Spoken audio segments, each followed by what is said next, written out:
Welcome to open heart. నమస్కారం కాటూరి ప్రసాద్ గారు. నమస్కారం సార్. ఎలా చాలా ఉన్నారు? రోజుల తర్వాత నేను చెన్నైలో సెటిల్ అయిన తర్వాత చాలా కాలం తర్వాత మనం కలిసాం. అవును. Thank you. ఎలా ఉన్నారు?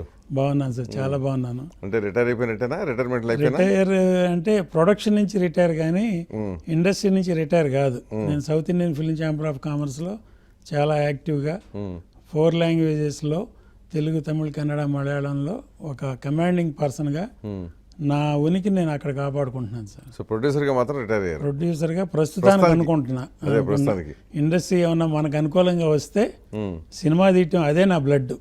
నా 17వ సంవత్సరం నుంచి సినిమా ఇండస్ట్రీలో ఉన్నాడిని. అదే నా బ్లడ్ కాబట్టి సినిమాయే తీయాలని అనుకుంటున్నా. కానీ చూద్దాం, కాలం కలిసి వస్తే చేస్తాను సార్. అంటే కాలం అంటే ఎట్లా కలిసి రావాలి మీకు? ఆర్టిస్టులు, టెక్నీషియన్స్ ప్రొడ్యూసర్కి అనుకూలంగా ఉండాలి సార్. ఇప్పుడు ఎవరు లేరు అట్లా. ఎందుకని లేరు?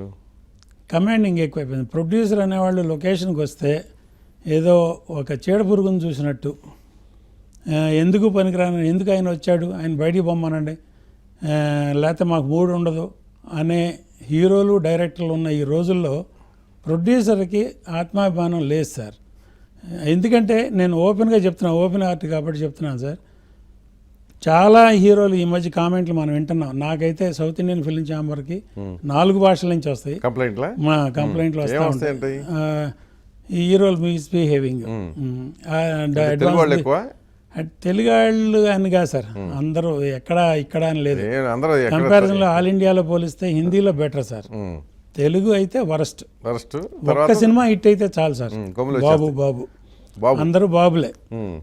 ఖడ్గం సినిమాలో కిండల్ చేసినా కానీ ఎవరు పిలుపు మాత్రం మానలా, ప్రతాళ్ళు బాబులే. కాదండి, ఇప్పుడు బాబు అని పిలవమని ఆ హీరో ఏమన్నా మిమ్మల్ని బతిమాలాడా?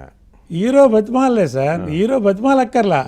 అసలు నలుగురిలోనే అసలు ఆటోమేటిక్గా పక్కన ఒకళ్ళు పిలుస్తున్నారు, ఇంకొకళ్ళు. గతంలో ఎంఎస్ రెడ్డి గారు, ఎన్టీ రామారావు గారి కాళ్ళ మీద పడింది ఫస్ట్. అట్లాగే మిగతా అందరూ పడ్డారు వెనకాల.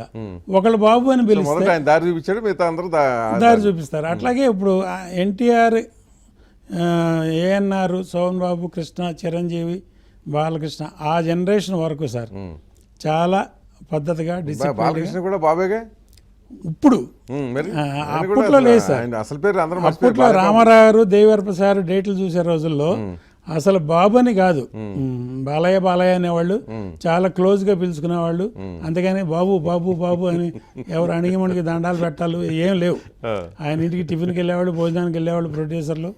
ఇప్పుడు అదేం లేదు సార్. ఆ రిలేషన్షిప్ హీరోకి ప్రొడ్యూసర్కి లేదు. ఎంతసేపు హీరోకి డైరెక్టర్కి ఉంటే చాలు. సో పాత రోజుల్లో ఎంఎస్ రెడ్డి కాళ్ళ మీద పడి ఆ సంస్కృతి మొదలు పెట్టినట్టు ఇప్పుడు మీరు నేను ప్రొడ్యూసర్లు అంటే నేను చెప్పేది మీరు ఈ ప్రొడ్యూసర్ల వ్యవహారం చూసి ఇక మీరు బాబు అనలేరా? నేను అనలేను సార్.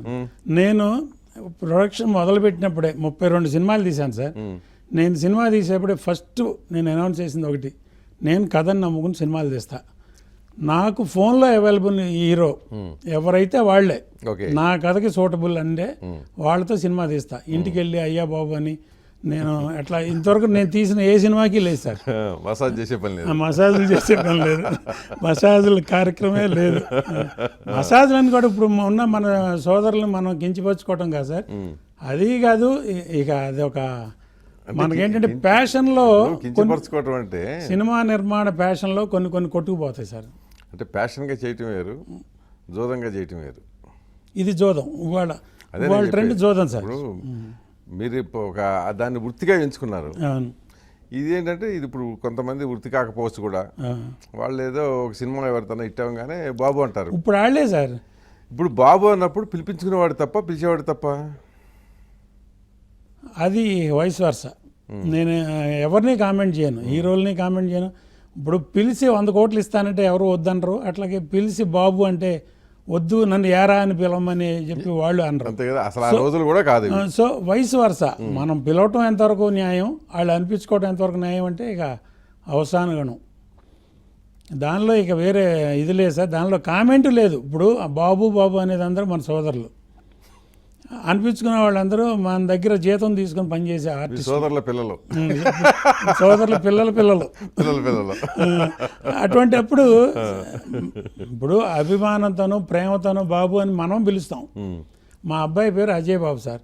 నేను ఎప్పుడు అజయ్ బాబు అని ఎప్పుడు ఫుల్గా అజయ్ పిలవను, బాబు పిలుస్తాం, ఎలా అజయ్ పిలుస్తాం, అంతే, అంతే. ఒట్టి అజయ్ అని పిలుస్తాను సార్. కానీ వాళ్ళు వచ్చిన ఒక్క సినిమా హిట్ అయితే నెక్స్ట్ సినిమాకి బాబు అని పిలవాలి. It's a rule, inherited rule, దానిలో ఇక మార్పు లేదు. సో దీనికి మీరు హీరోలు నిందిస్తారా నిర్మాతలను, అది నేను అడిగేది.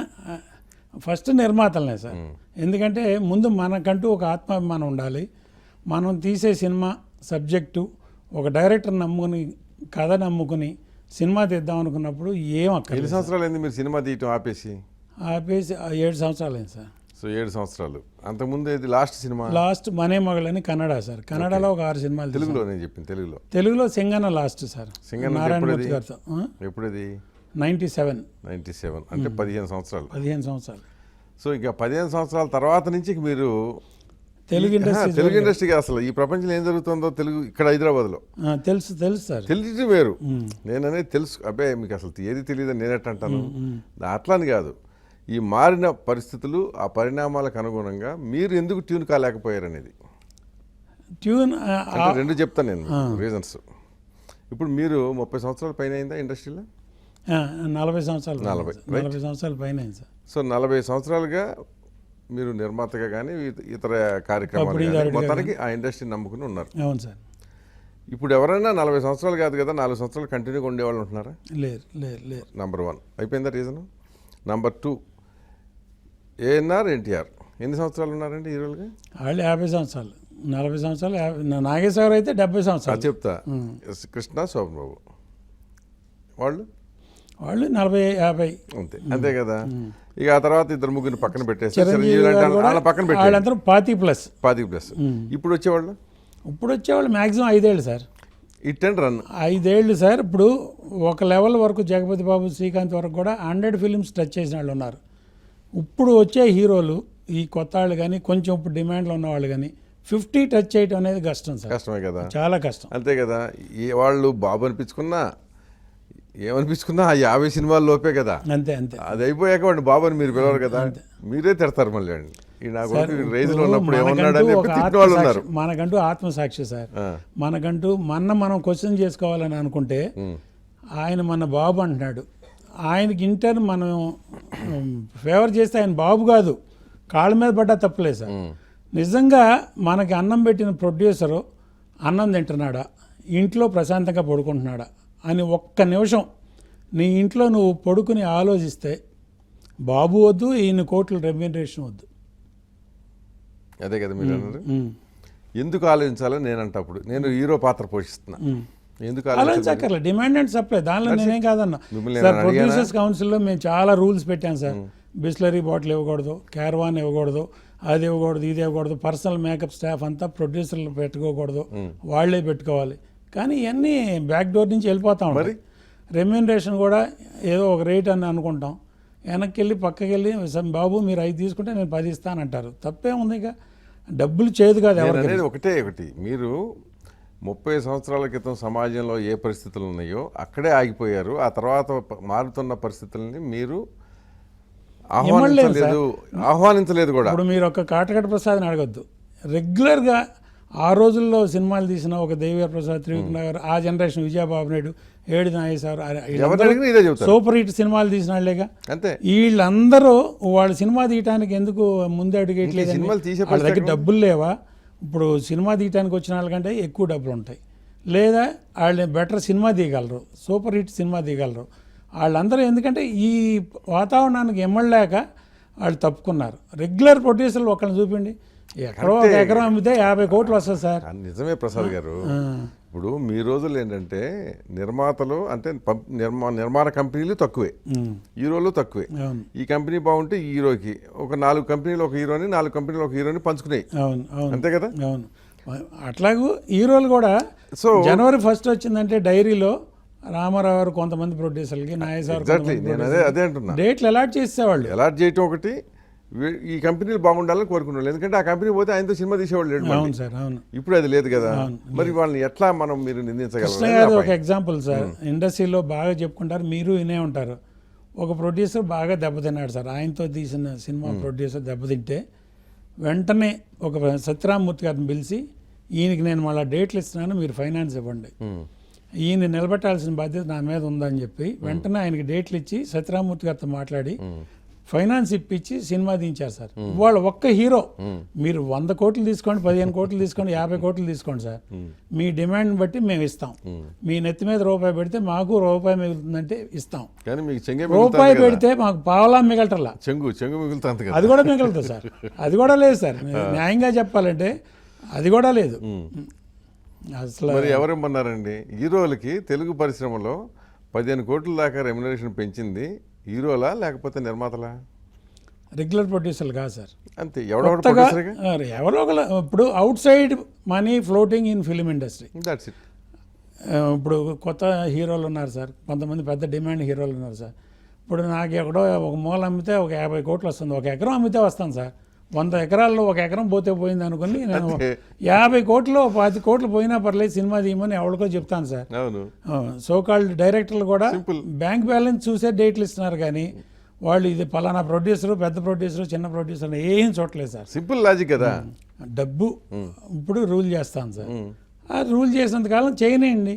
ఈ కొత్త బ్లడ్ వస్తుంది, పొలిటికల్ మనీయో లేకపోతే బ్లాక్ మనీనో, ఇల్లీగల్ మనీనో, అండర్ వరల్డ్ మనీయో, లేకపోతే ల్యాండ్ మాఫియానో ఏదో ఒకటి వస్తుంది. రానండి, అట్లీస్ట్ ఇండస్ట్రీ పచ్చగా ఉందిగా. మేము సైలెంట్గా ఉంటే ఎవడో మమ్మల్ని సినిమా తీయమని కొట్టేవాళ్ళు లేడు. సినిమా తీయం కూడా ఇప్పుడు ఈ వాతావరణంలో నేనైతే తీయను. ఏదన్నా మళ్ళీ రేపు ప్రొడ్యూసర్కి అనుకూలంగా వస్తే సినిమా తీస్తా, లేకపోతే చాలు చూసి ఆనందిస్తూ ఉంటాం. సినిమాలు వాళ్ళు ఇవన్నీ చూస్తున్నాం, టీవీల్లో ఆడియో రిలీజ్ ఫంక్షన్లు ఎంత గ్రాండ్గా చేస్తున్నారు, సినిమా రిలీజ్ ఫంక్షన్ ఎంత గ్రాండ్గా చేస్తున్నారు. అంతే, 100 days function, 50 days function, silver Jubilee function లేవు. వీటితోనే తృప్తి పడుతున్నాం మేము, వీటితోనే తృప్తి పడుతున్నాం. అది వాళ్ళకి తెలుసు, అది సాధ్యం కూడా కాదని. ఎందుకంటే ఒకే రోజు కొన్ని 100 ప్రింట్లు రిలీజ్ చేస్తే ఇంకా ఎక్కడ 100 రోజులు ఎక్కడ, ఎట్లా సాధ్యం? 100 రోజులుగా సార్. ఇవాళ మన నెగిటివ్ ఇప్పుడు డిజిటల్ వచ్చేసింది లేటెస్ట్. 3 నెలలే లైఫ్. అంతకుముందు మాయాబజార్, గుండమ్మ కథ, ఇట్లాంటి సినిమాలు, పాండవ వనవాసం రిపీట్ ఎవ్రీ ఇయర్. మనం బెజవాడ దుర్గా కళా మందిర్లో వేసేవాళ్ళం. ఎవ్రీ ఇయర్ ఎంతో కొంత రెవెన్యూ వస్తూ ఉండేది. ఆ బ్యానర్ మనకు అట్లా గుర్తుండేది. వాళ్ళ కాటగడ్డ ప్రసాద్ అనేది ఫిలిం నగర్లో ఎవరికి తెలియదు, మర్చిపోయారు. అయినా ఐఎమ్ హ్యాపీ. బట్ ఇవాళ సినిమా తీసే సినిమా 3 నెలల తర్వాత మీకు నెగిటివ్ వాల్యూ లేదు సార్. నెగిటివే అక్కర్లే దానికి. డిజిటల్ అది కాస్త ఏ శాటిలైట్కి ఇచ్చేస్తాం, అయిపోయింది. శనక్కాయలు తింటాం, చేతులు కడుక్కున్నాం, అయిపోయింది. There ends the matter. 3 నెలల కోసం 3 సంవత్సరాలు హీరో చుట్టూ తిరిగి 3 సంవత్సరాలు సినిమా తీసి ఆఖరికి ఏంటయ్యా అంటే 6 కోట్లు 7 కోట్ల లాస్ అని. అది పరిస్థితి. అది కోరుకుంటున్నారు కదా చాలామంది. ఇప్పుడు రెగ్యులర్ ప్రొడ్యూసర్లు అనేవాళ్ళు ఎవరు సినిమాలు తీయట్లేదు సార్. కొంతమంది ఎవరన్నా అప్పుడప్పుడు మనం ఈ ఫీల్డ్లో ఉన్నాం కదా, ఒక సినిమా తీసి చూద్దామని అంటే చేతులు కాల్చుకుంటున్నారు. వీళ్ళు పెద్ద చిన్న పోనీ వీళ్ళకి విలువిద్దామనే వాళ్ళకి ఇంగిత జ్ఞానం లేదు, గ్యారంటీగా చెప్తున్నాను. ఎందుకు ఇస్తారండి? పలానా ప్రొడ్యూసర్లని పేరు అనవసరం సార్. కొంతమంది ఈ మధ్యకాలంలో రెగ్యులర్ ప్రొడ్యూసర్లు సినిమాలు తీశారు, హెవీగా నష్టపోయారు సార్.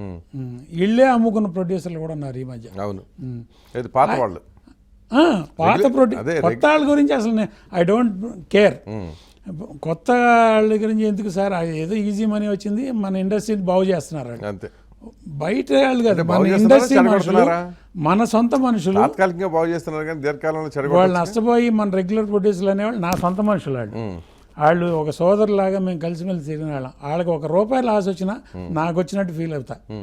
అటువంటి వాళ్ళు ఒక సినిమా తీసి పలానా హీరోతో సినిమా తీసా మేము ఇంత పోయిందని అంటే it's a insult to me, to industry. అంతే. ఇప్పుడు మీరు ఇంత చెడిపోని రోజుల్లో కూడా సినిమాలు 32 తీశారు, వాటిలో చాలా హిట్ సినిమాలు కూడా ఉన్నాయి. కానీ లాస్ట్లో 1-2 సినిమాలు పోయేటప్పటికి మొత్తం పోయేది. అట్ట జరుగుతుంది అసలు. ఇదే రోజు నాకు 4 సినిమాలు వరుసనే పోయినాయి సార్. ఓకే. అద్దాంగి, సింగన్న, తమిళ్లో 2 పిక్చర్లు. దాంతో ఒక 6 నెలలు గ్యాప్ ఇచ్చి ఇవన్నీ స్టెబిలైజ్ చేసుకుని మళ్ళా వద్దాం అనుకున్నా. 6 నెలలు ఇప్పుడు ఇన్నేళ్ళు పట్టింది. అంతే అంతే, దట్స్ ఇట్.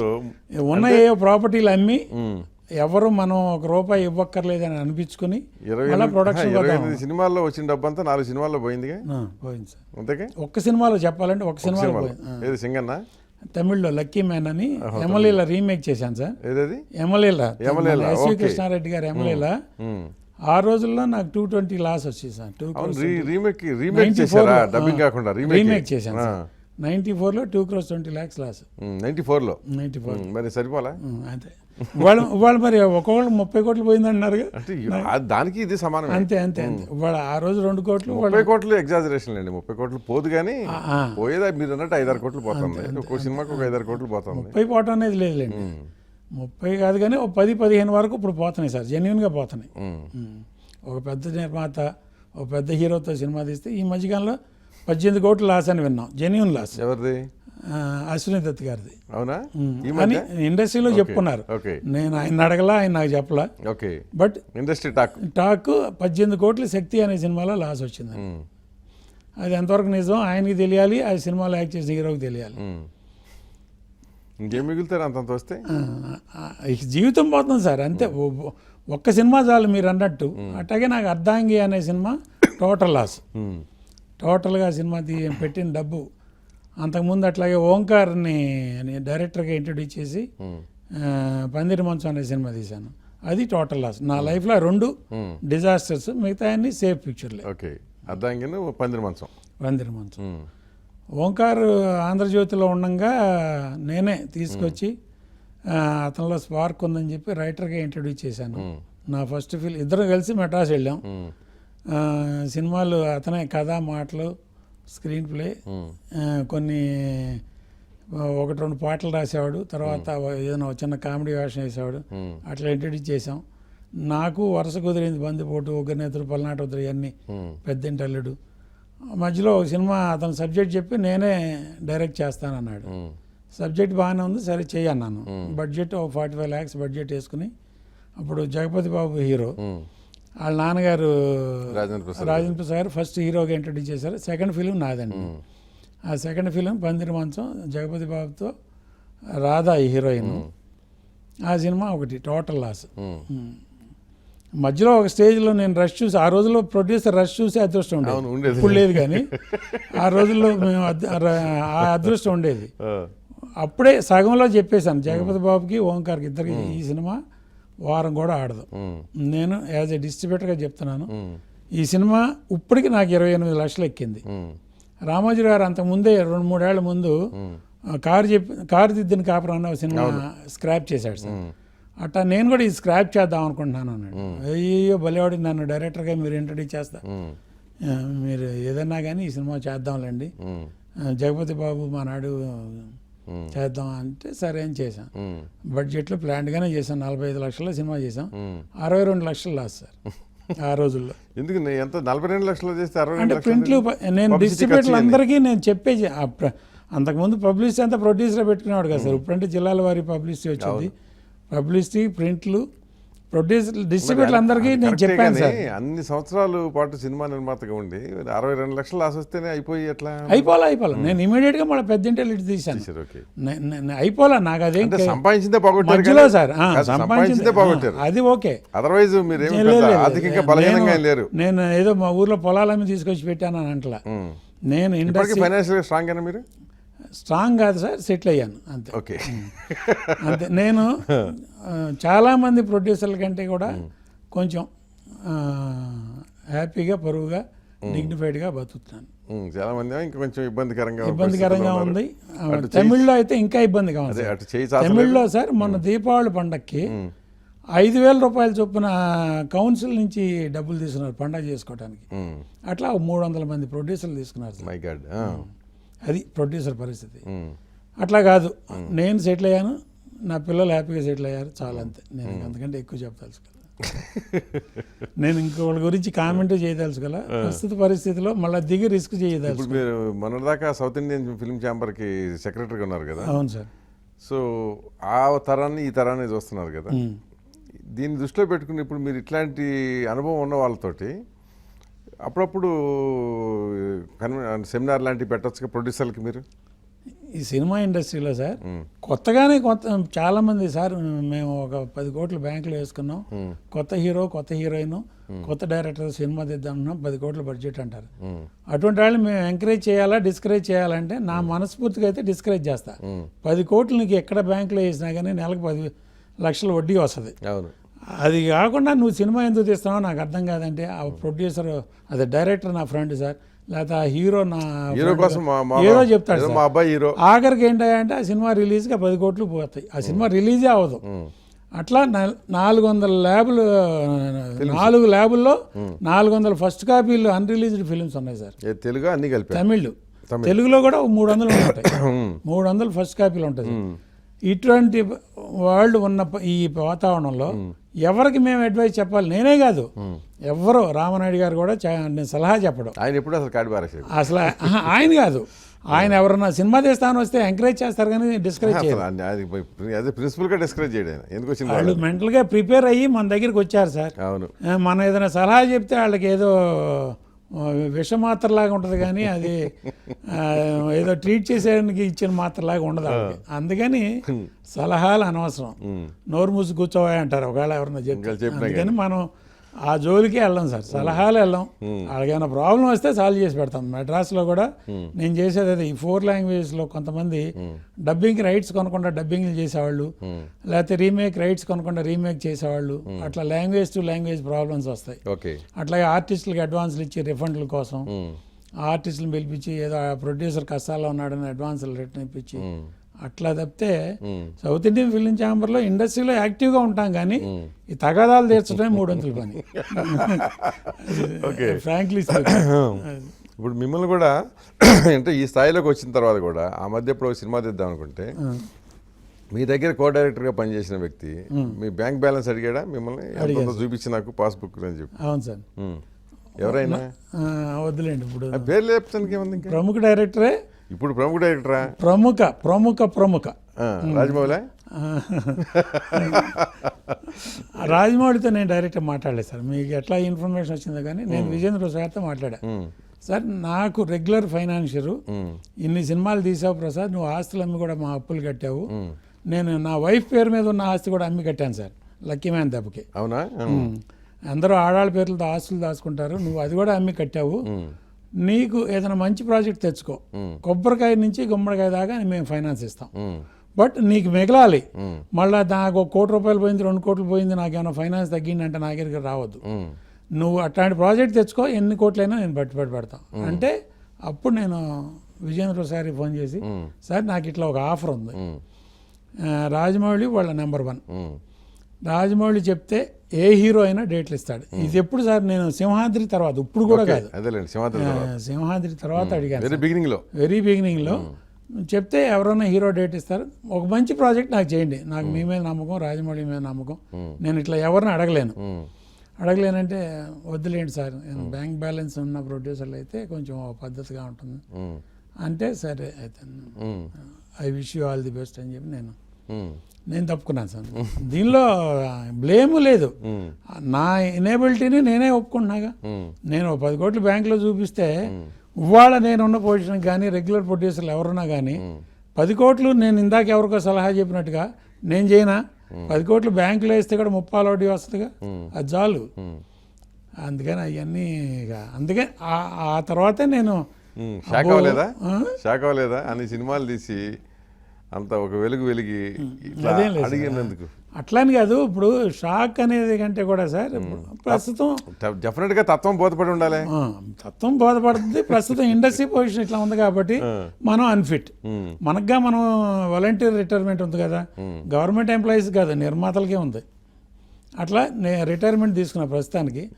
ఒకవేళ నిజంగానే 10 కోట్లు బ్యాంకులో వేసి సినిమా తీద్దామనే పొజిషన్ వచ్చినా కానీ నేను ఫస్ట్ పర్సన్ టు లొకేషన్కి వెళ్ళే ఫస్ట్ పర్సన్ నేనే, ఆఖరికి వెళ్ళేవాడిని నేనే, నేను చెప్పినట్టు తీసేవాళ్ళే నాకు డైరెక్టర్ హీరో. అట్ట అయితేనే నేను సినిమా తీస్తాను, లేకపోతే నా డబ్బుతో నా ఇష్టానుసారం రేపు హిట్ అయినా ఫ్లాప్ అయినా నన్ను నేను బ్లేమ్ చేసుకోవాలి. వాళ్ళ ఫాదర్ తోటి మీరు చేశారు కదా, ఒక డైరెక్షన్ అవకాశం ఇచ్చారు కదా రాజమౌళి వాళ్ళ ఫాదర్ కి? అవును సార్, కీరవాణి వాళ్ళ ఫాదర్ జాయింట్ గా. దత్తా బ్రదర్స్. నాకు ఏంటో గ్రాట్యుటీ చూపించలేదా వాళ్ళు? గ్రాట్యుటీ ఏం సార్, సినిమా ఇండస్ట్రీలో గ్రాట్యుటీ ఏం లేదు సార్. లేదు కదా? లేదు. మీరు చెప్పండి తర్వాత. ఇప్పుడు నేను అనుకుంటాను నాకు లక్కు లేదేమో, రైటర్లు అందరితోనూ నేను సినిమాలు తీశాను సార్. కొంతమంది రైటర్లుగా పరచూర్ బ్రదర్స్తో సినిమా తీశాను, దత్తా బ్రదర్స్తో తీశాను, ఓంకార్తో తీశాను, నాకు ఏం కలిసి రాలా, ఇది నా బ్యాడ్ లక్. అదే రైటర్స్తో మీరు ఏది తీశారో డైరెక్షన్లో రైటర్ని డైరెక్టర్గా పెట్టి అవన్నీ గుయ్యమనిపించినాయి అనిపించినాయి సార్, అంతే కదా. అనిపించినాయి. మరి అంతే ఒక దగ్గర అర్థం చేసుకోవాలి, ముగ్గురు 3 సార్లు చేయటం ఎందుకు మళ్ళీ?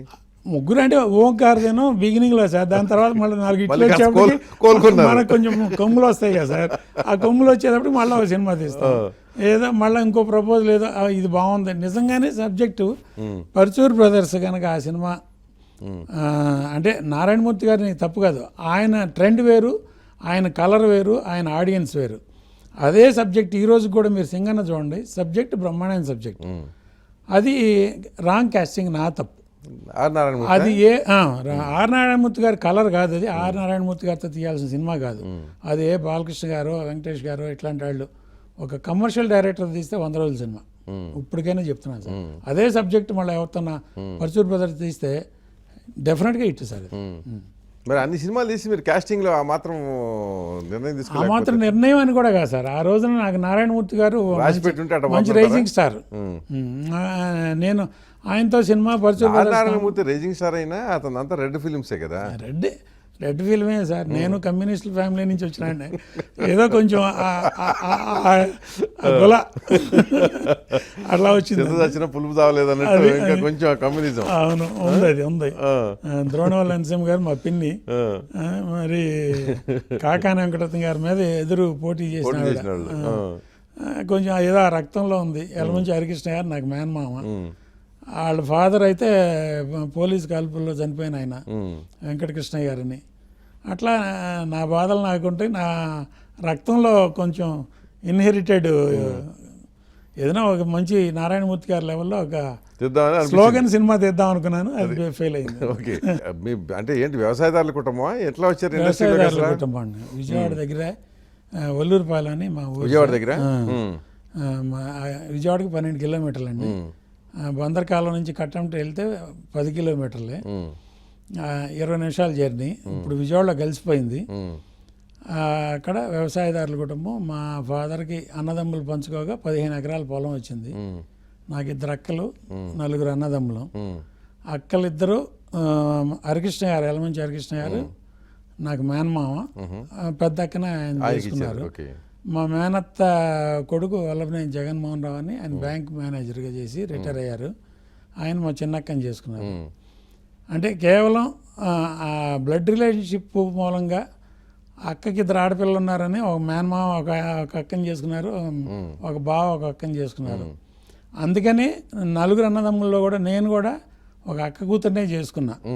వాళ్ళ సాంప్రదాయమో వాళ్ళ ఇదో నేను కూడా తీసుకుని అక్కకి ఎందుకు సహాయపడకూడదని చెప్పి నేను కూడా పెద్ద అమ్మాయిని నేను చేసుకున్నాను. మిగిలిన 2కి నేనే సంబంధాలు చూసి నేనేదో సహకరించాను అంతే. మీరు బ్రదర్స్ ఒకళ్ళేనా?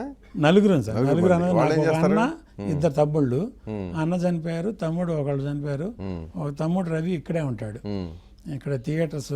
మీరు చెన్నై వెళ్ళి అంత 40 ఏళ్ళు అయిందా? చెన్నై వెళ్ళి 25 ఏళ్ళు అయింది సార్, 25 ఇయర్స్. ఫిల్మ్ ఇండస్ట్రీలో 1971 జూన్ 16న లక్ష్మీ ఫిలిమ్స్లో 150 రూపాయలు జీతం క్యాషియర్గా లక్ష్మీ ఫిలిమ్స్లో చేరారా?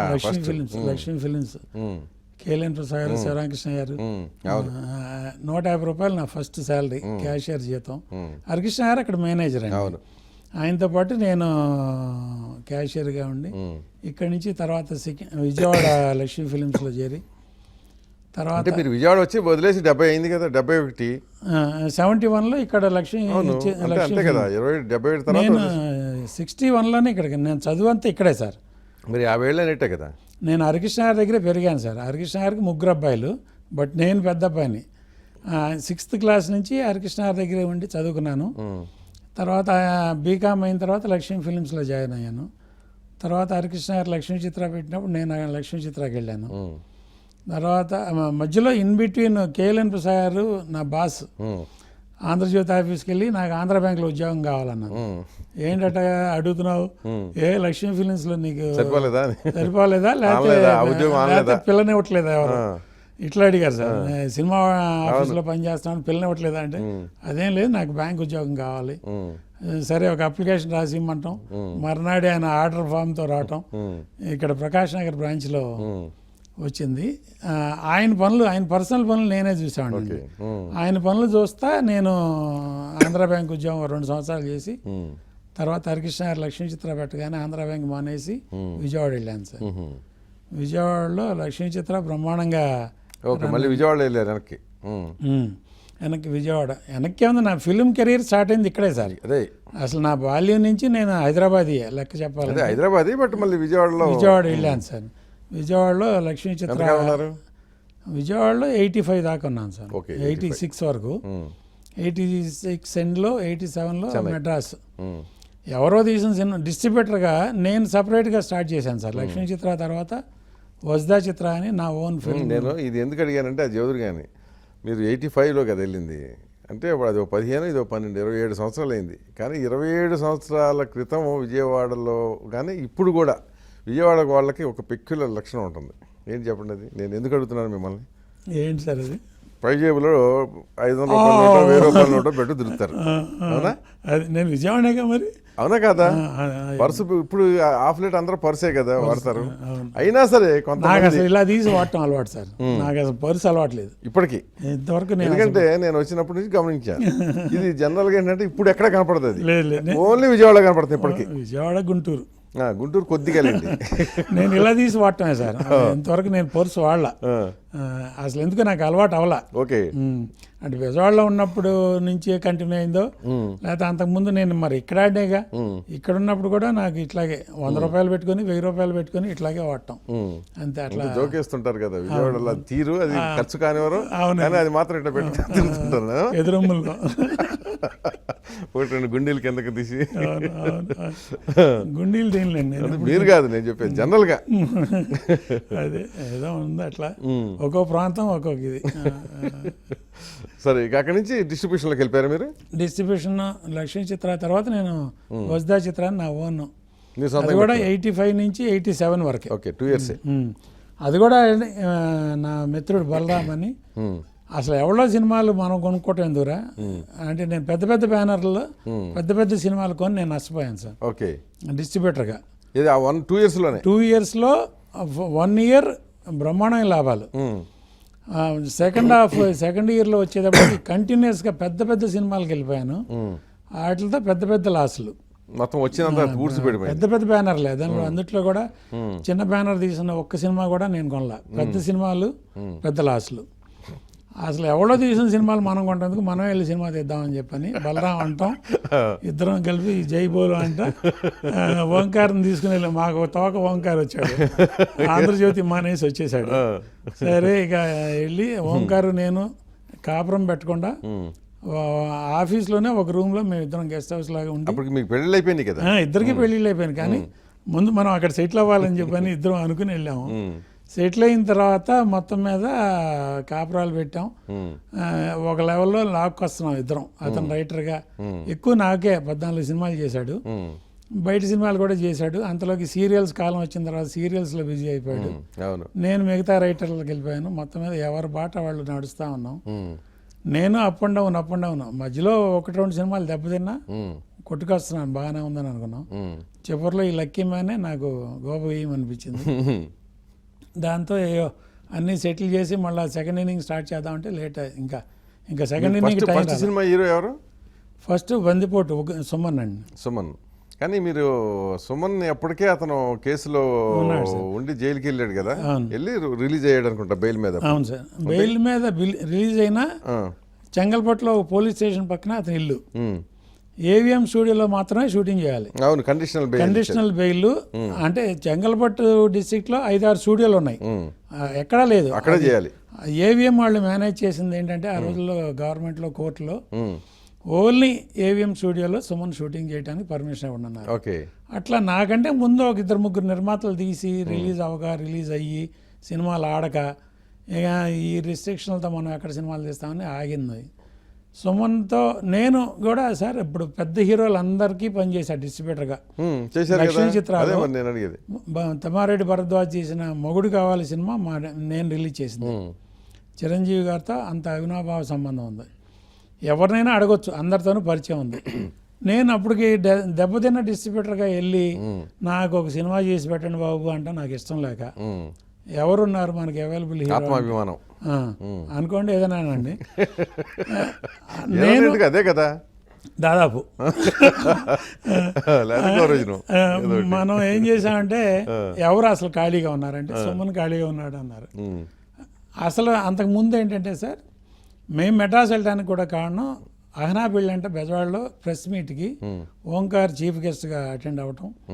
చీఫ్ గెస్ట్ కాదు, కంపీరర్గా. రాజేంద్ర ప్రసాద్ జంజాల్ గారితో సినిమా ఎట్లాగో తీద్దాం అనుకుంటున్నారు కదా, నేను వాళ్ళకి ఒక కథ చెప్తాను, వాళ్ళతో ప్లాన్ చేసుకోండి అంటే వాళ్ళిద్దరిని బెజవాడలోనే గెలిస్తే రెడ్డి ఇంకేముంది నెక్స్ట్ సినిమా మీకే చేద్దాం, రాజేంద్ర ప్రసాద్ ఇద్దరం అంటే సరే అని ఇద్దరం నేను ఓంకార్ హిట్ కాంబినేషన్ అహనా పెళ్ళి అంటే ప్రెస్ మీట్లో కనపడ్డాను సార్. కనబడ్డ తర్వాత సరే వెళ్ళాం. ఆ కాంబినేషన్ మనమే ఎందుకు అడ్వాంటేజ్ తీసుకోకూడదని చెప్పని వాళ్ళిద్దరు కలిసి ఒక బ్యానర్ పెట్టి రాజేంద్ర ప్రసాద్ జంజాల వాళ్ళు సొంత సినిమా తీసుకున్నారు. తర్వాత చేద్దాం అన్నారు. మేము మెడ్రాస్ వచ్చి సెటిల్ అయిన తర్వాత ఇక మళ్ళా తర్వాతనే మన గొల ఆగదు కదా అంతే. నెక్స్ట్ ఎవరు నెక్స్ట్ అవైలబుల్ అంటే ఎవరు బిజీ స్టార్లే, 3-4 సినిమాల దాకా ఎవరు ఖాళీగా లేరు. సో ఎవరు ఖాళీగా ఉన్నారంటే సుమన్ ఖాళీగా ఉన్నారు. సుమన్ టాలెంటెడ్, నాకు తెలుసు. అతను నేటి భారతం అవన్నీ మేము రిలీజ్ చేసాం, దేశంలో దొంగలు పడ్డారు, ఈతర బాబురావు గారి సినిమాలు ఇవన్నీ. సరే అతని టాలెంట్స్ ఉంది, ఏదో బ్యాడ్ లక్ కండిషనల్గా ఉన్నాడు, అతన్నే పెట్టి సినిమా. కానీ మీకు భయం ఎలా అతను, ఎందుకంటే ఒక ఆడపిల్లకి సంబంధించిన కేసు అది, ఆడపిల్లని ఏదో బలాత్కరించింది, అదంతా బనాయించిందే సార్ అది యాక్చువల్లీ. కానీ జనంలోకి అది వచ్చితే కనుక, బట్ అది అంటే ఆ రోజుకి నేను సినిమా మొదలుపెట్టే రోజుకి కొంచెం ఎండింగ్ వచ్చేసింది సార్, డైల్యూట్ అవుతా వచ్చింది. కోర్టు కేసులు కూడా రేపో మాపో జడ్జిమెంట్ వస్తుంది, సుమన్ ఫ్రీ అయిపోతాడనే ఒక పీరియడ్లో నేను ఎంటర్ అయ్యాను. ఆ పీరియడ్లో నేను ఎంటర్ అయ్యాను సార్. అప్పుడు సుమన్ కలవటం, కథ చెప్పటం, ఆయన ఓకే చేయటం, కథ నచ్చే మేము తీసాం సార్ సినిమా. ఏదో నానా కష్టాలు పడి సినిమా తీసాం. సుమన్తో 100% కాన్ఫిడెంట్గానే సినిమాకి వెళ్ళిపోయాం. గౌతమి హీరోయిన్. సరే తీసాం, కానీ రిలీజ్ కష్టాలు మామూలుగా సహజంగా వచ్చే కష్టాలు. ఆ రోజుల్లో ఇంత కష్టాలు లేవు, ఇప్పుడైతే ప్రతి సినిమాకి కష్టాలు. సుమన్ మైనస్, కాటకట ప్రసాద్ బిగ్ జీరో, ఓంకార్ అంతకంటే big zero, BLV Prasad zero. నేను అతి కష్టం మీద సినిమా కంప్లీట్ చేసి August 4th 88 August 4th release announce చేశాను సార్. రిలీజ్ అనౌన్స్ చేసిన తర్వాత ఒక 4 రోజుల తర్వాత చిరంజీవి గారిది మరణ మృదంగం, కేఎస్ రామారావు గారి సినిమా ఆగస్ట్ 5 అని అనౌన్స్ చేశాను. ఇక చూడండి, గుండెల్లో రైలు కాదు, అక్కడ KS Ramarao mega producer, Chiranjeevi top star, Suhasini, Kodandaramireddy, Ilaiyaraaja, ఇక్కడన్నీ జీరోలు అక్కడన్నీ హీరోలు. అసలు డిస్ట్రిబ్యూటర్లు బ్యాక్అవుట్. ఏదో రేట్లు కమిట్ అయ్యాం, మాకు కొంత పెట్టుబడి బ్లాక్ అయినా సినిమా రిలీజ్కి ఇబ్బంది లేకుండా కమిట్ అయ్యాం. కానీ మీరు ఈ డేట్ రిలీజ్ చేయాలంటే మాత్రం మా వల్ల కాదని డిస్ట్రిబ్యూటర్లు బ్యాక్అవుట్. సో వాయిదా వేసుకోవాల్సి వచ్చింది. వాయిదా వేయలేదు సార్, అలా ఉన్నాం. ఈ కష్టాల మూలంగా నా రిలీజ్ ఆగింది. ఆగస్ట్ 4న రిలీజ్ అవ్వాల. 5వ తారీఖున 4 అది కూడా మరణ మృదంగం కూడా 4వ తారీఖు ఫేస్ టు ఫేస్ అది రిలీజ్ అయిపోయింది. అది యాజ్ పర్ షెడ్యూల్ రిలీజ్ అయిపోయింది. అది కొంచెం యావరేజ్ స్టాక్ వచ్చింది మార్కెట్లో. మర్నాడు వచ్చి నా సినిమా రిలీజ్ చేశారు సార్. 5వ తారీఖు రిలీజ్ అయిపోయింది, ఆగస్ట్ 5 రిలీజ్ అయింది. బాగుందన్నారు, సినిమా నిలబడింది, అందరూ వాళ్ళ పెట్టుబడులు హ్యాపీ, మాకు రికవర్ అయింది. వెంటనే మళ్ళీ ఉగ్రనేతుడు అని పెట్టి. సో కరెక్టే, మీరు వెంటనే అంతే అప్పుడు అంత ఇబ్బంది పడ్డారు కదా, జీరో వచ్చారు, మైనస్ అతను సుమన్ మైనస్. ఎందుకని వరుసగా అంటే 3 సినిమాలు ఆయన ఎందుకు ప్లాన్ చేసుకున్నారు? అప్పుడు కూడా ఎవరు దొరకలేదక వేరే హీరోలు? ఎవరు నేను చెప్పాను కదా సార్, నేను ఒకళ్ళ దగ్గరికి వెళ్ళి అయ్యా బాబు నాకు డేట్లు ఉండనే తత్వం కాదు, ఎగబడి తత్వం కాదు. మొదటి నుంచి కూడా సార్, నిర్మాతగా మారక ముందు కూడా నేను గుర్తింపు అప్పటికి ఏం మీకు పెద్ద గుర్తింపు రాలేదు కదా. డిస్ట్రిబ్యూటర్గా నాకు మంచి గుర్తింపే ఉంది. లక్ష్మీ చిత్రాల్లో రామనాయుడు గారి సినిమాలు, పెద్ద పెద్ద బ్యానర్ల సినిమాలన్నీ మేము రిలీజ్ చేశాం సార్. సరే అట్లా అని కాకుండా అసలు మనకంటూ ఒక హీరోని ఎందుకు తయారు చేసుకోకూడదని ఒక ఫీలింగ్. ఒక్కొక్క హీరోకి ఒక్కొక్క బ్యానర్లు ఉన్నాయి. అక్కడ కేఎస్ రామారావు గారు క్రియేటివ్ కమర్షియల్స్ అంటే చిరంజీవి. అట్లా నా అన్నపూర్ణ సినీ చిత్ర బ్యానర్కి సుమన్తో ఇప్పుడు ఒక సక్సెస్ తీసాం. అంటే అది ఓహో మెగా హిట్ అని నేను అన్నాం. బట్ అతని రేంజ్కి సేఫ్. అతని రేంజ్కి లాస్ట్ పర్సన్ వరకు రూపాయి ఎవరిదాళ్ళకి వచ్చి ఎంతో కొంత ఒక పావలా బేడ మిగిలింది ఆ రోజుల్లో చాలు. నేను అలా అనుకుని వెంటనే మళ్ళీ ఓంకార్ సబ్జెక్ట్ రెడీ చేయటం, ఇమీడియట్గా మళ్ళీ 2 నెలల్లో ఇంకో సినిమా తీయటం ఉగ్రనేతుడని. సుమన్నే మనకు అవైలబుల్ హీరో సుమన్నే, ఇక ఇంకెవరితో వద్దు. అసలు ఆలోచన కూడా చేయలేదు. ప్రస్తుతానికి ఇంకో హీరో దగ్గరికి వెళ్ళే పరిస్థితి లేదు, ఆలోచన లేదు. సో అది తీశారు. నేను అసలు ఇంకో హీరో దగ్గరికి వెళ్దామని అనుకోలేదు సార్. అసలు ప్రాక్టికల్గా నేను అన్నపూర్ణ సినీ చిత్ర బ్యానర్ సుమన్కి డెడికేటెడ్ సార్. ఆ సినిమా బ్యానర్లో ఇంకొక హీరోతో సినిమా తీయలే నేను. 3 తీశారు, 6 సినిమాలు తీశాను సార్. అవి తమిళ్లో డబ్ చేశాను, అన్నీ అదే బ్యానర్. సుమన్ సినిమాలకి ఆ బ్యానర్. సుమన్ లేని సినిమాలని అనుపమ ప్రొడక్షన్స్లో తీశాను. ఓహో అచ్చా. సో అంటే ఎందుకంటే 3 సినిమాల తర్వాత మళ్ళీ నరేష్ వీళ్ళకి ఎవరికి మారారు కదా. మారినప్పుడు అనుపమ ప్రొడక్షన్స్. సో దానికన్నా పెట్టలా అన్నపూర్ణ సినీ చిత్ర అనే బ్యానర్ సుమన్దే. సుమన్కి అంకితం చేశారు. అంకితం కదా, అతను సార్ నాకు ఒక తమ్ముళ్ళలాగా కష్ట సుఖాలు అడ్జస్ట్ అయ్యాను సార్. ఇప్పుడు ఒక చేజ్ తీసినా ఏవిఎంలోనే, ఒక సాంగ్ తీసినా అక్కడే. నాకు అప్పట్లో కబీర్ లాల్ కెమెరామ్యాన్ సార్. ఫిల్టర్లు వాడి అసలు ఏవిఎంలో తీసినట్టుగా ఉండవు నా సినిమాలు. ఇప్పుడు కూడా మీరు బందిపోటు ఉగ్రనేతుడు పల్నాటి రుద్రయ్య చూస్తే అవి ఉండవు. కానీ పల్నాటి రుద్రయ్య హాఫ్ వేలో సుమన్కి ఫుల్ ఫ్రీడమ్ వచ్చేసింది. ఎక్కడైనా ఈ can go anywhere in the world అనే ఫ్రీడమ్ రావడంతో నాకేదో పెద్ద ఫ్రీడమ్ వచ్చేసినట్టుగా, నేను రిలాక్స్ అయిపోయినట్టుగా.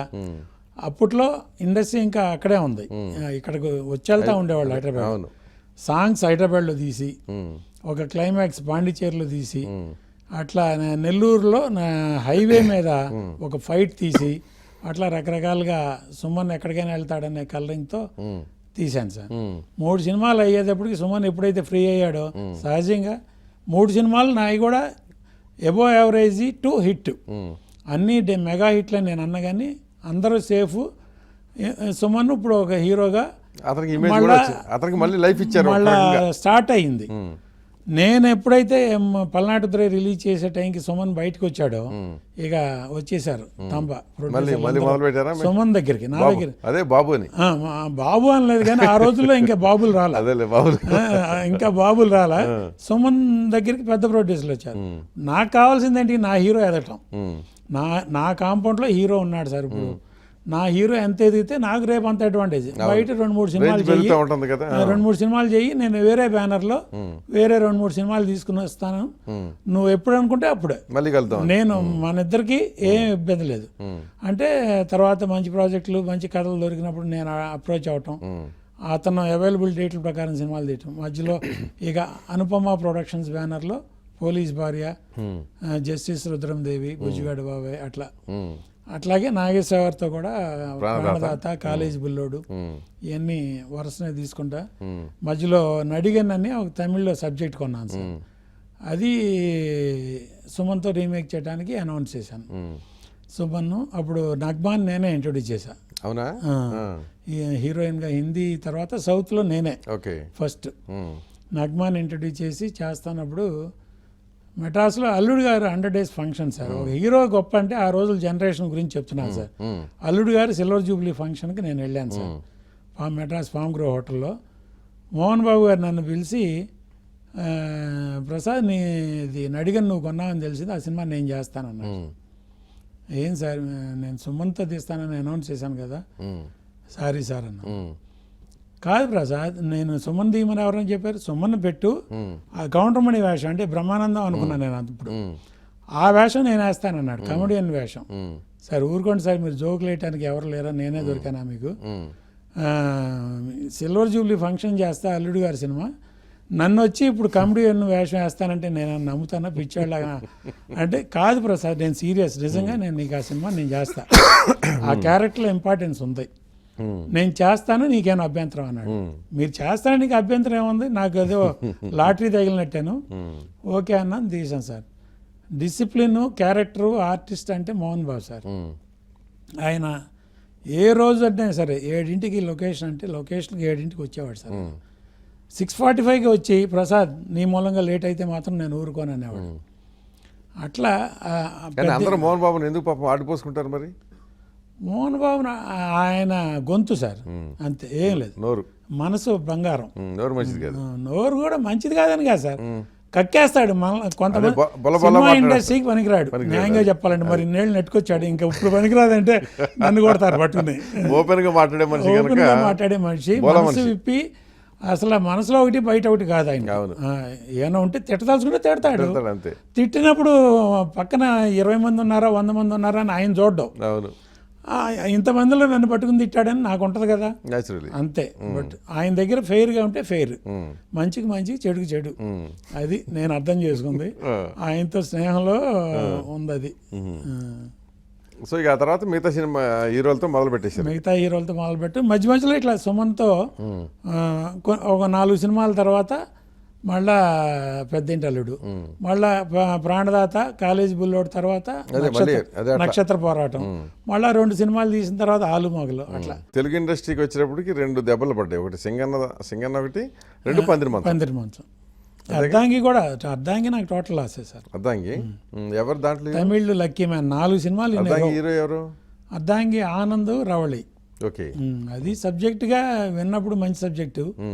తర్వాత ఆయన విజేంద్ర ప్రసాద్ గారి ప్రపోజల్ ఏంటంటే కీరవాణి గారు. విజేంద్ర ప్రసాద్ అంటే ఎవరు? ఆయన రాజమౌళి వాళ్ళ ఫాదర్. ఓకే, ఆయన సబ్జెక్ట్ చెప్పినప్పుడు చాలా బాగుంది, ప్రొసీడ్ అన్నాను సార్ అని. ఫ్రాంక్లీ స్పీకింగ్ ఆయన నాకు కానీ కీరవాణికి కానీ దత్తా బ్రదర్స్ యాజ్ ఎ డైరెక్టర్గా కానీ రైటర్స్గా కానీ మాకు రెమ్యూనరేషన్ లేదు. షేరింగ్ ప్రాఫిట్ అనే పద్ధతిలో వచ్చారు సార్ వాళ్ళు. అర్ధాంగి కథ చెప్పారు, కథ నాకు బాగుంది. షేరింగ్ ప్రాఫిట్ అన్నప్పుడు మీరు బాధ్యతగా తీస్తారు కదా సార్. నేనైనా మరి పలానా డేట్లలో నేను కన్నడ సినిమా ఒకటి ప్లాన్ చేసున్నా, షూటింగ్ స్టార్ట్ అయింది అంటే పర్లేదు సార్ మీరు లేకపోయినా కానీ నేను చేసి పెడతాను అన్నారు సార్. అట్లాగే ఆయన వరకు అనుకున్నట్టుగా చేశాడు, కానీ నాకు కలిసి రాలే ఆ సినిమా. Total loss sir. 90 లక్షల్లో సినిమా తీస్తే 1,10,00,000 లాస్, అది కూడా అంతే. ప్రింట్ తర్వాత కూడా ఎదురుకొట్టారు. ఇప్పుడు షేరింగ్ అంటారు కదా, ఆ లాస్లో షేరింగ్ లేదా మరి? అప్పుడు సార్ లాస్ వస్తుంది అనుకుంటే మనం అండర్స్టాండింగ్కి వెళ్ళంగా. ఇప్పుడు ఆయన ఫ్రీగా పనిచేసింది కాకుండా కీరవాణి గారు పెళ్లి మీద తర్వాత ఆయన అంత పెద్ద హిట్ ఇచ్చిన తర్వాత నాకు రెమ్యూనరేషన్ లేకుండా పని చేస్తానంటే నాకు లాస్ వస్తే మీరు షేర్ చేసుకోండి అని ఎట్లా అంటాం ఆ రోజున? అసలు ప్రపోజలే పెట్టాం, మనం ఒప్పుకోం కూడా. అసలు గ్యారంటీగా మంచి ప్రపోజల్ అనుకుని ఎంత వస్తే అంత లాభాలు వస్తే ఇవ్వండి అన్నప్పుడు హ్యాపీ. వాళ్ళు హీరోలు ఎవరన్నా ఆ కండిషన్కి వస్తే బ్రహ్మాండంగా సినిమా తీస్తా నేను కూడా. కానీ వాళ్ళు ఎవరో రారు. వాళ్ళకి తెలియదు ఏంటి వాళ్ళ పిచ్చోళ్ళ. అది పిచ్చోళ్ళు కాదు, ఆ రోజుల్లో ప్రొడ్యూసర్లే పిచ్చోళ్ళు. అయింది సార్. కీరవాణి గారు మరి రూపాయి తీసుకోకుండా, విజేంద్ర ప్రసాద్ గారు రూపాయి తీసుకోకుండా మరి ఏ మాటగా మాట చెప్పాలి. మరి సినిమా తీశారు. నేను అప్పుడు కన్నడ పిక్చర్లో బెంగళూరులో ఉండటం మూలంగా మొత్తం వాళ్ళకి అప్పచెప్పే ప్రాజెక్ట్, కానీ కలిసి రాలా. ఆ తర్వాత సింగన్న తీశాను, దానికి కూడా దాని రిలీజ్కి దీని అప్పులు డిస్ట్రిబ్యూటర్లు నన్ను పీక్కు తిన్నారు. అప్పులు కడితే కానీ సింగన్న రిలీజ్ అవ్వాలి. అదర్వైజ్ సింగన్న నాకు లాస్ట్ ప్రాజెక్ట్ కాదు, ఈ అర్ధాంగి అప్పులు కట్టడం మూలంగా అది కూడా లాస్ట్ ప్రాజెక్ట్ అయింది. Okay okay.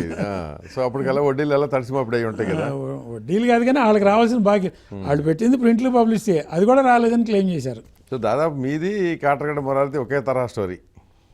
ఆయన అన్ని హిట్ పిక్చర్లు తీశాడు కదా సార్. ఈయన మధ్యలో ఒకటో ఎన్ని తీసినా ఆయనకి 1-2 సినిమాలే సావుదెబ్బ, మీకు 1-2 సినిమాలే సావుదెబ్బ. ఆయనకేం సావుదెబ్బ ఏం కాదు సార్. ఒక్క సినిమా మూలంగా ఆయనే ఇదే లేదు. పర్లేదా? అదేం లేదు. నాకు 4 సినిమాలు సార్. మీ ఇద్దరికి ఏమైనా బంధుత్వం ఉందా? తాతల నాడు కజిన్స్ అంటారు, బ్రదర్స్ అంటారు. ఇంటి పేరు ఒకటే తప్పితే ఇంటి పేరు ఒకటే కానీ గోత్రం అది వేరు. ప్లస్ ఏదో తాత మా ఫాదర్ని అడిగితే చెప్పారు వాళ్ళ నాన్నగారు మా నాన్నగారు అట్లా ఏదో ఉంది. దాదాపు కృష్ణా జిల్లాగా సార్. అది ఎక్కడో ఉండి మా తరం వచ్చేటప్పటికి చుట్టరికం లేదు సార్. ఇండస్ట్రీకి వచ్చినాకే మురారి గారితో నాకు పరిచయం, అంతకుముందు లేదు. ఆయన చాలా అవుట్ స్పోకెన్ కదా, బాగా ఛాంబర్లో కానీ కౌన్సిల్లో కానీ బయట కానీ అదొక ఆయనది ఒక సర్కిల్. యాక్చువల్గా ఫిల్మ్ ఇండస్ట్రీలో ఏమడలేడు ఆయన. అది నేను సినిమాలు అయిపోయినా కానీ ఇప్పుడు తరంతో పాత తరంతో కలిసిపోయి నేను గెటాన్ అవుతున్నాను సార్. ఆయన కొంచెం దూరంగా ఉన్నాడు ప్రస్తుతం ఇండస్ట్రీకి. అది ఎక్కడో దూరంగా ఇల్లు కట్టుకుని ఆయన ఏదో కుక్కలను పెంచుకుంటా ఆయన కుక్కలకేమో పేర్లు పెట్టి అది మేము అడిగాను సార్. అంటే అవుట్ ఆఫ్ ఎఫెక్షన్ అంటాడు కానీ కాదు, చెప్పాలండి ఓపెన్ హార్ట్. అదే కసి అది ఎందుకంటే ఆ పేర్లు అంటే ఇక్కడ ఏదో నేను మనసుపడ్డాను అంటాడు. అదే కసి, ఆయనకి ఎదురు చెప్పేది లేదు. కానీ మీరు ఎంఎస్ రెడ్డి గారి పుస్తకం రాస్తేనేమో మీరు దాని మీద రియాక్ట్ అయ్యారు కదా, ఆయన ఆ పుస్తకంలో చేసిన కామెంట్స్ మీద. కాటగడ్డ మురారి కూడా పుస్తకం రాశాడు, నవ్విపోదురు కాక నాకేంటి సిగ్గాను. అవును సార్. మరి దాని మీద ఎందుకు మాట్లాడలే మీరు? సార్ దానిలో 2 తేడాలు ఉన్నాయి సార్. ఎంఎస్ రెడ్డి గారు రాసింది ఏమో చనిపోయిన వాళ్ళ మీద, ఎన్టీ రామారావు, సోహన్ బాబు గారు వీళ్ళ గురించి రాసి, ఇప్పుడు వాళ్ళు బతికుండా నేను ఆ రోజున నేను రియాక్షన్ అయ్యింది కూడా, కామెంట్ చేసింది కూడా ఎంఎస్ రెడ్డి గారికి ఏం చెప్పానంటే నా స్పందన, వాళ్ళు బతుకున్నప్పుడు నువ్వు ఎందుకు రియాక్ట్ అవ్వాలి, అప్పుడే నువ్వు ఈ బుక్ రాసి ఉన్నట్టయితే మెచ్చుకున్నాను నేను. వాళ్ళు చనిపోయిన తర్వాత, చనిపోయిన వాళ్ళు దేవుడితో సమానం ఎటువంటి వాళ్ళనే సరే, అటువంటి వాళ్ళ గురించి సోహన్ బాబు గారు ఫలానా కెమెరామెన్ కావాలన్నారు, ఎన్టీ రామారావు ఇంట్లో పూల మొక్కలు ఇచ్చాను, ఇవన్నీ సిల్లీగా లేవు సార్. ఆయనతో సినిమా తీసేంతకాలం తీసి అని చనిపోయిన వాళ్ళ గురించి రాయటం తప్పని చెప్పి చెప్పారు. ఫస్ట్ టైం ఇది బయటకు వచ్చింది, ఆయన కాళ్ళ మీద పడింది ఫస్ట్ ఎన్టీఆర్కి కాళ్ళ మీద పడే అలవాటు. అది కూడా మెడ్రాస్లో సీనియర్ ప్రొడ్యూసర్లు, సీనియర్ ఆర్టిస్టులు ఎవరైనా సరే తెల్లారుజాము 4ంటికి రామారావు ఇంటికి వెళ్ళేవాళ్ళు కదా సార్. ఫస్ట్ పాదాభివందనం చేసింది ఎంఎస్ రెడ్డి గారు. అమ్మో అంత పెద్ద ఆయన పడితే వరుస అందరూ పడేవాళ్ళంట. అట్లా తయారైందే సార్ ఈ బాబుల తంతు కూడా. తర్వాత మురారి గారి మీద ఎందుకు నేను రియాక్ట్ అవ్వలేదంటే, ఆయన కామెంట్స్ అన్ని ఇప్పుడు ఉన్నాళ్ళ మీద. అంతేనా భయమా? నాకేం భయం లేదు సార్. మళ్ళీ మురారి ఏం లేదు, ఏం లేదు. చుట్టరకమే ఫ్రెండ్షిప్పే కామెంట్. నేను కూడా ఏదైనా తప్పు జరిగితే నేను ఊరుకోను సార్. నేను మాట్లాడేస్తా, ఎవరైనా అనుకోనండి, ఏమైనా చేయనండి. మురారి గారు రాసింది ఆయన కామెంట్స్ అన్నీ ఇప్పుడు ఉన్న వాళ్ళ మీద, వాళ్ళు ఎవడో రియాక్ట్ అవ్వనప్పుడు నాకేంటి? ఇప్పుడు వాళ్ళకేం ఒక ఇంటికి వాళ్ళ, మురారి గారికి ఏమో ఇంటికి పెరగల. అవును, ఇప్పుడు నాకు ఆయనకి ఇంతే. ఇంకేంటి మరి? అట్లాంటప్పుడు రాఘవేంద్ర వారికి ఏమైనా ఊడిందా, లేకపోతే ఇంకొకరికి ఏమైనా ఊడిందా? ఒక బుక్ రాయదలుచుకున్నప్పుడు ఇండస్ట్రీలో మన మంచి అనుభవాలు, మనం చేసిన సినిమాలు, మనకు ఆర్టిస్టుల కోఆపరేషన్, వాళ్ళ మంచితనం, మంచి చెప్పు ఫ్యూచర్ జనరేషన్కి. చెడు ఎందుకు అవసరం ఏంటి అసలు? అది నా ఉద్దేశం. ఇప్పుడు అంటే మురారి గారి విషయం కానివ్వండి, మీ విషయం కానివ్వండి, ఇంకా ఎవరైనా ఇట్లాంటి వాళ్ళు చాలామంది ఉన్నారు. అంటే మధ్యలో వచ్చిన ప్రొడ్యూసర్లు, అంటే ఆ మొదటి మరీ ఫస్ట్ జనరేషన్, ఇప్పుడు వాళ్ళకి మధ్యలో ఉన్నవాళ్ళు రావడమే కాకుండా ఎంతో కొంత వైఫల్యంతో ముగించేశారు. అవును సార్, వైఫల్యం కాదు సార్, డిజాస్టర్. అదే డిజాస్టర్ ఇన్ ది సెన్స్, ఒక దేవిఆర్ ప్రసాద్, ఒక విజయలక్ష్మి త్రివిక్రమరావు, ఇట్లా చెప్పుకుంటే ఆనాడు పెద్ద ప్రొడ్యూసర్లు చాలా సినిమాలు నిర్మించిన మీరందరూ కూడా అవును ఒక వైఫల్యం అంటే డిజాస్టర్. కొంతమందితో పోలిస్తే నేను డిజాస్టర్ కాదు సార్. అదే అంటున్నా. అప్పుడు కంఫర్టబుల్ దేవిఆర్ ప్రసాద్ అంటే డిజాస్టర్. అవును సార్, ఎందుకంటే చాలా పెద్ద సినిమాలు తీశాడు. అంత పెద్ద ప్రొడ్యూసర్ సార్. అల్టిమేట్గా ఛాంబరో క్లబ్బో కొంచెం డబ్బులు పంపించి మెయింటైన్ చేయాల్సిన పరిస్థితి. కరెక్ట్, అదే నేనేది. వాళ్ళు మీరు ఆ రోజు ఒళ్ళుపై తెలియకుండా చేసుకోవడం కూడా కొంత కారణం అనేది ఒక ఎగ్జాంపుల్ చెప్తా. ఒళ్ళుపై కాదు సార్, చెప్తే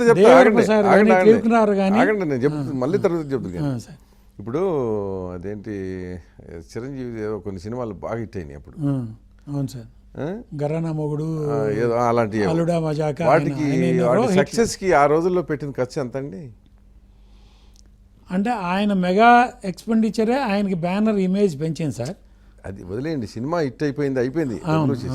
ఆ వచ్చిన డబ్బులన్నీ ఇప్పుడు, అందుకని నేను అప్పుడు కానీ ఇప్పుడు కానీ ఎప్పుడు జోకులు, సినిమా హిట్ అయితే ఆ మిగిలిన డబ్బు ఏమో దండలకి మందుకి అయిపోతుంది. పట్ట అయింది అనుకోండి, మందు మళ్ళీ తాగడానికి అవుతుంది. ఇద్దరువే నష్టమే కదా. మరి ఎందుకు ఇంకా హిట్ అయినప్పుడు ఇవన్నీ చేయటం? అది తెలుసు కదా. ఇన్ని సినిమాలు తీసిన తర్వాత మీ అందరికీ సినిమా హిట్ అయితే దాచుకోకుండా ఒక 30-40 సినిమాలు తీసామంటారు, తీసి ఓ 2 పోయినాయండి అయిపోయానండి అంటారు. 30 సినిమాలు ఎంతో కొంత మిగులుతుంది కదా, దాన్ని జాగ్రత్త చేసుకోవాలి కదా. అంటే ఇది వచ్చేవాళ్ళకి మీ వైఫల్యమే కాదా?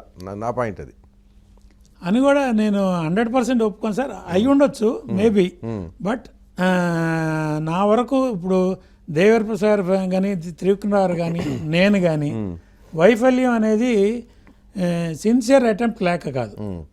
ఇప్పుడు దేవరప్రసాద్ తీసిన సినిమాలన్నీ మీరు అన్నట్టు ఖర్చు ఎక్కువ పెట్టినా మార్కెటింగ్ స్ట్రాటజీ ఆయనకి తెలిసినంతగా చిరంజీవి ప్రొడ్యూసర్. నేను అనేది ఏంటంటే సినిమా ప్రారంభంలో రిలీజ్కి మార్కెటింగ్ స్ట్రాటజీ నేను తప్పు పట్టట్లా, అది ప్రొడక్షన్ కాస్ట్ అవుతుంది. అవును సార్. సినిమా రిలీజ్ అయిపోయాక అది సక్సెస్ అయిందని చెప్పి దానికి పెట్టే వృధా ఖర్చు గురించి నేను మాట్లాడే. అత్యంత భారీగా సెట్టింగ్లు వేసి ఆ 100 రోజులు 50 రోజులు 50 రోజులు ఏదో మాసికాలో ఇండస్ట్రీలో ఉన్నాను సార్. మన సొంత గోల ఒకటి ఉంటుంది. మరి అదే సొంత గోల ఇన్ ది సెన్స్, నాది ఎగ్జాంపుల్ ఒకటి తర్వాత చెప్తాను. దేవరప్రసాద్ వస్తే ఆయనకి కాంపౌండ్లో హీరో చిరంజీవి. ఆ హీరో నా హీరో అని ఎక్కడికి వెళ్ళినా కానీ దేవరప్రసాద్ స్టాండ్స్ నెంబర్ 1. ఆయన అమెరికా వెళ్తే తన కూతురికి ఏం తెచ్చేవాడు కాదు సార్. చిరంజీవికి ఏ పర్ఫ్యూమ్ ఇష్టం లేకపోతే ఏ జర్కిన్ ఇష్టం అట్లా గుర్తట్టు పెట్టుకుని తెచ్చే ప్రొడ్యూసర్లో ఆయన ఒకడు. అంటే అరవింద్ గారు బాగున్నది, ఆయన వదిలేయండి సార్. బట్ అట్లాంటి మనిషి ఆ హీరో కోసం అంత చేసేవాడు. ఒక సినిమా 100 రోజులు ఆడితే ఫంక్షన్ చేయటం లేకపోతే ఖర్చు పెట్టడం పార్టీలు ఇవ్వటం పెద్ద ఖర్చుగా కాదు సార్. మళ్ళా సినిమా తీయాలి, అదే చిరంజీవితో మళ్ళీ సక్సెస్ కొట్టాలి. అందుకని అది తను ప్రమోషను సార్. ఇప్పుడు corporate companies yearly annual day అని చెప్పి ఫంక్షన్లు చేసుకుంటారు సార్. ఎవరు కార్పొరేట్ కంపెనీస్ యాన్యువల్ డే అని ఖర్చు పెడతారు సార్. ఎందుకు వాళ్ళకేం ఇప్పుడు ఎస్టాబ్లిష్డ్ కంపెనీస్ ఎందుకు చేసుకున్నారంటే సెల్ఫ్ ప్రమోషన్. చెప్తా దాంట్లో వాళ్ళ ప్రాఫిట్ మార్జిన్లో ఒక పర్సంటేజ్ని మాత్రమే వాళ్ళు ప్రమోషన్కి కానీ ఎంటర్టైన్మెంట్కి కానీ లాబింగ్ అనేది కానీ దేనికైనా కానీ ఇయర్ మార్క్ చేసుకుంటారు. అవును సార్. అంతేగాని మళ్ళీ అసలు ఆ కంపెనీ నెక్స్ట్ డే కంపెనీ మెయింటెనెన్స్కి కూడా లేని పరిస్థితి తెచ్చుకోరు. ప్రొడ్యూసర్ల బలు పని ఇక్కడ నేను ఒప్పుకోను సార్. ఎందుకంటే అందరూ ఒళ్ళు దగ్గర పెట్టుకుని సినిమాలు తీసిన వాళ్ళే. ఆ రోజు ఇప్పుడు జనరేషన్ సంగతి నేను మాట్లాడను. ఆ రోజు జనరేషన్ ఎవరైనా సరే ఒక సబ్జెక్టు, ఒక హీరో, ఒక పద్ధతి, ఖర్చు జాగ్రత్తగా చేసిన వాళ్ళే. ఈ ఖర్చులు అంటారా సెల్ఫ్ ప్రమోషను అది వేరు సార్. బట్ అందరూ దెబ్బతిన్నది చివరిలో గోపు గొయ్యమనేటట్టు నాకు లక్కీ మ్యాన్ కొట్టినట్టుగా ఒక్క సినిమాతోనే త్రివిక్రమ్ గారికి ఒక హిందీ సినిమా తీశాడు సార్. దాంతో ఆయన అడ్రస్ పోయింది. దేవరప్రసాద్ ఒక సినిమా ప్లస్ హార్సెస్ ఉన్నాయి, ఆయనకి సొంత గుర్రాలు ఉన్నాయి. అవును. ఆ దెబ్బ ఆయన తట్టుకోలేని దెబ్బ. ఒక్క సంవత్సరం చాలు సార్. మీరు అన్నారు 20 ఏళ్ళు 30 ఏళ్ళు 40 ఏళ్ళు కష్టపడ్డారు సార్. మా తరం దేవరప్రసాద్ తరం కంటే ముందు నాగిరెడ్డి గారు విజయవాహిని సంస్థ ఎత్తుకోండి, biggest studio in Asia Vijayavahini. వాళ్ళ నాగిరెడ్డి గారు వాళ్ళ పిల్లలు వాళ్ళ పరిస్థితి ఆస్తులన్నీ అమ్మేసుకుని ఒక్క విజయ హాస్పిటలే వాళ్ళకి వాళ్ళ బతుకు తెరువైంది. అవును. చెప్పలేను సార్, ఒక్క సినిమా చాలు సార్. నాకు ఒక్క లక్కీ మ్యాన్ చాలు. మీరు కనీసం అదే వాళ్ళు ఒక తరం ఉన్నారు, రెండో తరంకి వచ్చినప్పుడు దెబ్బతిన్నారు. అవును. నాగిరెడ్డి గారి వాళ్ళది. Okay okay. అవును. మీరేంటంటే మీరే అన్నీ చూసేశారు. అన్నీ చూసేసాం. ఎగిరారు, ఎడమాలను పడ్డారు. ఎగిరినప్పుడు పొంగిపోలా, పడిపోయినప్పుడు కొంగిపోలా. దేవరప్రసాద్ కూడా ఆ పడిపోయినా ఇంకో సినిమా తీసి సక్సెస్ అవుదామని ట్రై చేశాడు. తర్వాత మళ్ళీ ఇంకొక బ్యాడ్ ప్రాజెక్ట్ చేసి భజంత్రీలని అది దెబ్బతిన్నాడు ఆయన. అట్లా ఇప్పుడు మీరు అనేది ఏంటంటే టైం బాగోపోతే మీరు అన్నారే ఖర్చు అని గోలాన్ని సెల్ఫ్ ప్రమోషన్ అంటారు చూడండి, అది నా ఎగ్జాంపుల్. నేను ఒకటి చెప్తాను. కాలేజ్ బుల్లోడు తీశాను సార్ నేను. ప్రాణదాత మంచి పేరు వచ్చింది, కానీ చాలా మంచి సినిమా. నాగేశ్వర లైఫ్ టైంలో చైన్ క్యారెక్టర్ చేశారు. చాలా మంచి సినిమా చేశారు ప్రసాద్. అందరూ నన్ను మెచ్చుకున్నారు, కానీ కమర్షియల్గా నన్ను తృప్తిపరచల. నా డిస్ట్రిబ్యూటర్లు హ్యాపీ. ఓకే. నేను మీకు రూపాయి మిగల్లా తగల్లా. ఓకే. కానీ నాగేశ్వరి ఫ్యాన్గా నాకు ఒక మంచి సినిమా ఆయనతో తీయాలనే కోరిక. ప్రాణదాత షూటింగ్ టైంలో నాగేశ్వర్ ఒక చిన్న లైన్ చెప్పారు సార్. చెన్నారెడ్డి గారి మిస్సెస్ సావిత్రమ్మ గారు ఆవిడ కొడుకుతో పాటు స్కూటర్ మీద కాలేజీకి వెళ్ళి డిగ్రీ కంప్లీట్ చేశారు. అవును. అదొక్కటే చెప్పారు. వాళ్ళిద్దరికి ఉన్న అనుబంధంతో ఫ్రెండ్షిప్లో సావిత్రమ్మ గారు ఇట్లా వెళ్ళారు, నువ్వు బ్యాక్ టు స్కూల్ అనే ఒక సినిమా ఇంగ్లీష్ సినిమా చూడు, ఈ పాయింట్ నువ్వు దానిలో పెట్టి నువ్వు సినిమా వర్కౌట్ చేయి, సబ్జెక్టు బాగుంటుందన్నారు. కానీ అది టోటల్ వెస్టర్న్ సార్. అసలు ఆ సినిమా ముందు అది చూస్తే అబ్బో అది నేను చూశాను సార్ నాకు వద్దనేవాడిని. కానీ ఈయన ఈ పాయింట్ చెప్పిన తర్వాత, సావిత్రమ్మ గారు కథ చెప్పిన తర్వాత అది నేను చూసి బమిడిపాటి రాధాకృష్ణ గారు, సత్యానంద్ గారు వీళ్ళందరికీ చూపించి నాకు వర్కౌట్ చేయండి ఈ cinema, back to school adaptation అంటే నాగేశ్వర్తో కాలేజ్ బుల్లోడు కథ రెడీ చేశాను. రెడీ చేసాం, అందరికీ నచ్చింది. నాయి సార్ కూడా వెళ్ళని అన్నారు. సబ్జెక్ట్ అంతా ఓకే. ఆయన సినిమా కంప్లీట్ చేసి అమెరికా వెళ్ళారు సార్. అమెరికా నుంచి వచ్చిన తర్వాత కూడా ఆ సినిమా రిలీజ్ అవ్వాలి. ఆయన చెకప్కి వెళ్ళారు మామూలుగా. అప్పుడు ఏం ప్రసాద్ ఇంక సినిమా రిలీజ్ అవ్వలేదా అన్నారు. అవ్వలేదు సార్, ఇప్పటికి 56 ప్రొజెక్షన్లు వేసాను మెడ్రాస్లో కానీ హైదరాబాద్లో కానీ. ఎవరో ఈ డోర్లోంచి సినిమా చూసి ఆ డోర్లోంచి పారిపోతున్నారు. డిస్ట్రిబ్యూటర్లు ఎవరికి ఆ సినిమా నచ్చలేదు. నేను ఓన్ రిలీజ్ ప్లాన్ చేసుకుంటున్నాను. ఇప్పుడు సెన్సార్కి హైదరాబాద్ ఫ్లైట్లో కలిసారా ఆయన. అమెరికా నుంచి దిగి నేను మెడ్రాస్ నుంచి హైదరాబాద్ సెన్సార్కి వస్తా, అక్కడ కలిస్తే ఆయన అన్నారనమాట. అంటే కొంచెం ఆయన బాధపడ్డారు, అయ్యో ఈ సినిమా ఇబ్బంది పెట్టిందా అని. పర్లేదు సార్, నేను ఎట్లయినా రిలీజ్ చేస్తాను, నాకు నమ్మకం, సినిమా మీద నమ్మకం. నేను అప్పుడు రామనాయుడు గారిని ఆళ్ళని బతిమాలుకొని సినిమా రిలీజ్ చేశాను సార్. రిలీజ్ ముందు గుంటూరు జిల్లా ఒక డిస్ట్రిబ్యూటర్ని 5 లక్షలు అడ్వాన్స్ ఇమ్మని అడిగాను సార్. మా అమ్మాయి పెళ్లి పెట్టుకున్నాను సార్, ఈ సినిమా వరకు కానీ నా రెగ్యులర్ డిస్ట్రిబ్యూటర్, నెక్స్ట్ పిక్చర్ నుంచి జాయిన్ అవుదాం, ఈ ఒక్క సినిమా వదిలేయండి, తప్పించుకున్నాడు. సరే అని చెప్పి రామనాయుడు గారికి ఇచ్చి రిలీజ్ చేశాను సార్. రిలీజ్ అయిన రెండో రోజే ఫోన్ చేసి 25 lakhs అవుట్ రేట్ ఆఫర్ ఇచ్చాడు సార్. ఎవరు? అదే డిస్ట్రిబ్యూటర్, గుంటూరు డిస్ట్రిబ్యూటర్. ఒక్క జిల్లాకి 5 లక్షలు అడ్వాన్స్ ఇమ్మంటే లేదన్నాడు. 25 లక్షలు అవుట్ రేట్ కొనుక్కుంటానని చెప్పి నాకు ఫోన్ చేస్తే, సార్ మీరు అమ్మాయి పెళ్లి పెట్టుకున్నారు కదా, కానీ తన నెక్స్ట్ పిక్చర్ జాయిన్ అవుతానులే, ఈ పిక్చర్ నేను రామనాయుడు గారికి ఇచ్చాను, ఇక ఆఫీస్ నుంచి బయటికి తీను, ఉండండి అక్కడే ఉండండి, నాకు ఎంత చేస్తే అంత చేస్తున్నాను. సినిమా త్రూ అవుట్ ఆంధ్రప్రదేశ్ నేను ఓన్ రిలీజ్ చేశాను సార్. సినిమా హిట్ సార్, బాగా లాభాలు కూడా వచ్చినాయి. అని మీరు అన్నట్టు నేను లాభాలు జేబులో వేసేసుకోలే. పంతానికి బెజవాడలో చిరంజీవి గారు అప్పుడేదో అమెరికా వెళ్ళి అప్పుడే వచ్చాడు. ఆయన్ని చీఫ్ గెస్ట్గా పిలిచి, దుక్కుపాటి మసూదరావు గారిని పిలిచి, అక్కినే నాగేశ్వర గారికి స్వర్ణ కంకణం, కాలేజీ బుల్లోడు లాకెట్టు వేసి 15 లక్షలు ఒక కొత్త జిప్సీ కొని నాగేశ్వర గారిని, చిరంజీవి గారిని ఐలాపురం హోటల్ నుంచి తుమ్మలపల్లి కళాక్షేత్రం వరకు ఊరేగించి మొత్తం ఆర్టిస్టులు, టెక్నీషియన్స్ వచ్చిందంతా పెట్టారు. 15 లక్షలు ఆ రోజుల్లో ఖర్చు పెట్టి నేను ఫంక్షన్ చేశాను. వచ్చింది పెట్టారు. అది నాగేశ్వర ప్రమోషన్ లేకపోతే ఇంకో కాటగడ ప్రసాద్ సెల్ఫ్ ప్రమోషన్. ఎచ్చు కూడా కాదు, సెల్ఫ్ ప్రమోషన్. నా బ్యానర్ బ్యానర్ బూస్ట్ ఆ తర్వాత నెక్స్ట్ సినిమా డబ్బే ఉండదు. అసలు ఇంత జరిగిన తర్వాత కూడా ఇంకా నేర్చుకోకుండా మేము బూస్ట్ అంటారు ఏంటండి, నాకు అర్థం కాదు. ఇప్పుడు వ్యాపారంలో ఫండమెంటల్స్ ఏంటి చెప్పండి. అసలు మందు సార్, మీరు మొదలు నుంచి ఆంధ్రజ్యోతి మనిషి, ఏబిఎన్ మనిషి, మీకు సినిమా గొల పూర్తిగా తెలీదు. మా గొల నేనేమంటానండి, కాదంటలా. నేనేమంటానంటే ఓకే, దాని అది వ్యసనం అండి అంటే నేను కాదమ్మా, ఇది లైక్ ప్యాకెట్ లాగా వ్యసనం అనుకోండి, నాకేం అభ్యంతరం లేదు. ఓకే, కానీ మీరు అప్పటికిప్పటికి ఇది ఇట్లా అట్లా అంటే ఏంటంటే అది మీ వైఫల్యాన్ని కప్పిపుచ్చుకోవడానికి ఇప్పుడు వాళ్ళ మీద వేస్తున్న నిందలుగా భావించవచ్చు కదా ఎవరైనా. ఎందుకంటే ఇప్పుడు వ్యాపారంలో ఫండమెంటల్స్ మీరు ఒక 100 రూపాయలతో టర్న్ ఓవర్తో చెప్తాను, 100 రూపాయలతో వ్యాపారం చేశారనుకోండి, ఏదైనా అనుకోకుండా జరిగినా మళ్ళీ ఒక 20 రూపాయలతో స్టార్ట్ చేసినట్టు కొంత అయితే ప్లాన్ చేసుకుంటారు కదా. మీరేం చేశారంటే ఆ పర్టికులర్ తరం వాళ్ళు సినిమా హిట్ అయితేనేమో ఆ డబ్బంతా ఇదే మీరు ప్రమోషన్ అని మీరు దానికి మీరు పెట్టుకున్న ముద్దు పేరు కాదులేండి, యథార్థం. అక్కినే నాగేశ్వరరావుకి జిప్సీ జీప్ లేకండి, అక్కినే నాగేశ్వరరావుకి నా ప్రమోషన్ కరెక్టే. ఆయనకి ఒక వెహికల్ కొని ఆయనకి వేసుకోవడానికి అప్పటికే మండ గొలుసు ఉంటే ఇంకో గొలుసు కొనిచ్చి, చేతికి కాళ్ళకి అన్నీ ఉంటే అన్ని పబ్లిక్ లో నేను చేసే ఫంక్షన్ సార్ అది. వాట్ ఎవర్ ఇట్ ఈజ్, దాని బదులు 1,00,000 మందికి అన్నదానం చేసి ఉంటే పోయేది కదా. అది ఒక దారి, మీరు చెప్పినట్టు అంత జ్ఞానం మాకు అప్పుడు రాలా, ఒప్పుకుంటాం కదా. సో ఇదంతా జరిగినప్పుడు ఏంటంటే రెండోది, ఒక దెబ్బ తగిలినప్పుడు వెంటనే కోలుకోలేని పరిస్థితి ఎందుకు వస్తుందంటే, దెబ్బ తగిలిన దాన్ని వడ్డీలు కట్టాలి లేక పోతూ వచ్చేది. ఇది మిగిలి ఉన్నట్టయితే మీరు అప్పులు చేసిన పరిస్థితులు రావు కదా, వడ్డీ క్యారీ అవ్వదు కదా. అది బేసిక్ అనేది అది. ఇప్పుడు వాళ్ళు ఏంటంటే అప్పుడు జనరేషన్, మా జనరేషన్ నాకంటే కొంచెం ముందు, ఇప్పుడు మురారి గారు, దేవరప్రసాద్, ఈ బ్యాచ్ అంతా కూడా సినిమా ఇండస్ట్రీయే మా బ్లడ్ సార్. నేను ఒప్పుకుంటాను, సినిమా ఇండస్ట్రీలే మా బతుకుతారు అనుకున్నాం.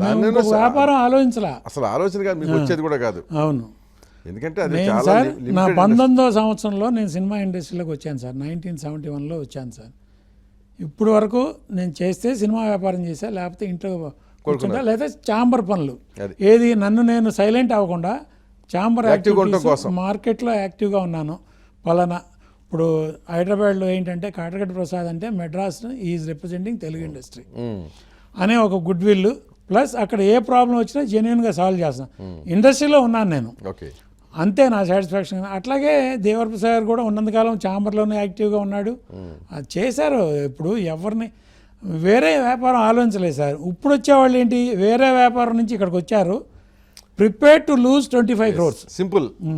అదేదో సరదాగా ఫన్గా కాసేపు ఏదైనా ఏదో ఎంటర్టైన్మెంట్లు ఎక్స్పెక్ట్ అంతే చేస్తున్నారు, అంతే అంతే ఆ వేరే ఎంజాయ్మెంట్లు అయిపోతున్నాయి, అంతే అంతే. పని అయిపోతుంది. అసలు ఎందుకు సార్ మీడియా ఎక్కువైంది, వాళ్ళందరితోనూ చక్కగా ప్రెస్ మీట్లోను ఆడియో ఫంక్షన్లోను చక్కగా ప్రొడ్యూసరు దండలు వేయించుకోవటం, దండలు వేయటం, ఏదో దాని ఖర్చు విలువ 25 కోట్లు. అదే వగేరా వగేరా. హీరో హీరోయిన్లతో ఫోటోలు దిగాం, ఏదో సరదాగా పార్టీలకు వెళ్ళాం, ఎంజాయ్ చేసాం. అయితే ఏందో ఒక ఎకరం పోయింది అంతే కదా. మేము అట్లా లేదు, మేము కొనుక్కున్న ఎకరాలు అమ్మాం. అదే నేను చెప్పేది, కొనుక్కున్న ఎకరాలు సొంత ఎకరాలు. అవును, సొంత ఎకరాలు అమ్మాం. అన్ని అమ్మేసి. అవును అవును. అందుకని వాళ్ళతో మీరు ఇప్పుడు పోటీ పడటానికి కానీ వాళ్ళు తిట్టడానికి కానీ. అందుకనే మేము మిమ్మల్ని సైలెంట్ అయ్యాం. మేము ఇప్పుడు ఎవరిని బ్లేమ్ చేయట్లేదు సార్, బాబుల్ని బ్లేమ్ చేయట్లేదు, డాబుల్ని బ్లేమ్ చేయట్లేదు. మీరేమో నిర్మాతగా ఒక రకమైన విశ్రాంతి తీసుకుంటున్నారు. అవును సార్. రిటైర్మెంట్ అంటలేదు కానీ. అవును, రిటైర్మెంట్ కాదు, నాకు మళ్ళా సెకండ్ ఇన్నింగ్స్ ఇంటర్వెల్ ఇచ్చారు. ఇచ్చాను. ఓకే, సెకండ్ ఇన్నింగ్స్ మొదలు పెట్టాలని కోరిక ఉంది. ఉంది. కానీ మీ ఫ్యామిలీలో ఇంకెవరన్నా ఉన్నారు అసలు?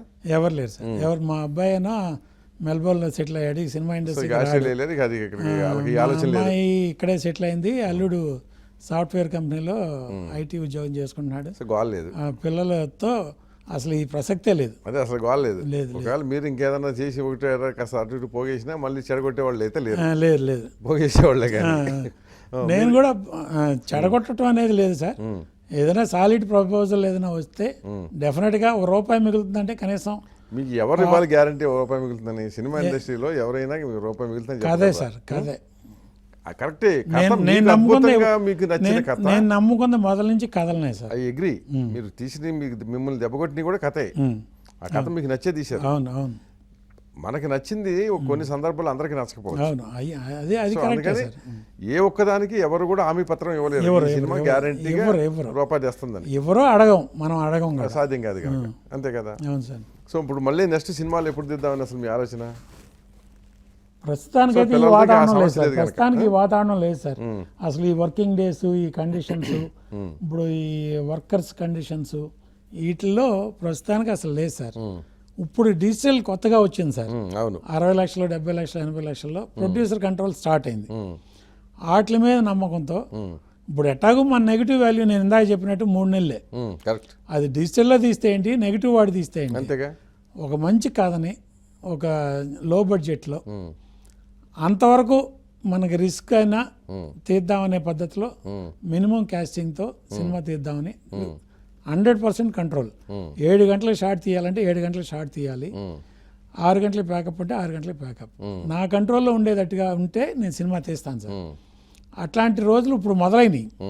ఇప్పుడు ఈ మధ్యకాలంలో లో బడ్జెట్ సినిమాలు కానీ కొన్ని సక్సెస్ అవటం, లో బడ్జెట్లో సినిమాలు తీసి హిట్లు కొట్టిన తర్వాత అసలు డిజిటల్ టెక్నాలజీ రావడంతో కొంచెం ట్రెండ్ మారుతాం సార్. ఇప్పుడు పెద్ద హీరోల కోసం ఇక ఎదురు చూడాల్సిన అవసరం లేదు. నేను ఎప్పుడు చూడలే, కొంతమంది ఇప్పుడు పెద్ద పేరున్న నిర్మాతలు ఆ డిజిటల్ సినిమాలకు వెళ్ళొచ్చు.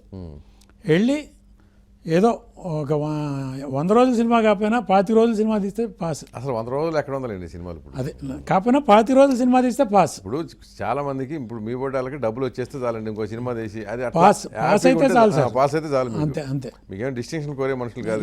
లేదు అక్కర్లే, వాళ్ళు కొత్తగా పేరు అక్కర్లా, ఉన్నది బాగుండా ఉంటే చాలు. ఉన్న పేరు ఈ సినిమా తీసి ఆడినంటే బాబు అయ్యా పని ₹1 కోటి పోగొట్టుకునేదానికంటే సినిమా తీయకుండా ఉండటం ఉత్తమం సార్. అది నంబర్ 1 అసలు. అది లేదు. ఇప్పుడు మన కంట్రోల్లో ఈ డిజిటల్ ఫార్మాట్లో అయిన సినిమాలు వచ్చి కొంచెం పద్ధతిలో సినిమాలు తీసి బడ్జెట్లో చేద్దాం, మన డిస్ట్రిబ్యూటర్లు అనుకున్న వాళ్ళని పిలిచి మినిమం థియేటర్లో రిలీజ్ చేసి ఏదైనా పేరు డబ్బు సేఫ్ అనుకుంటే చేద్దాం సార్, లేకపోతే నేను చేయను సార్. సో అయితే అలాంటి పరిస్థితి మీ బోటాళ్ళు మళ్ళీ కాస్త పద్ధతి గల ప్రొడ్యూసర్లు మళ్ళీ రంగంలోకి వచ్చి కాస్త సినిమా రంగంలో మళ్ళీ పెడదోరలని సవరించాలని కోరుకుంటూ థ్యాంక్ యూ వెరీ మచ్.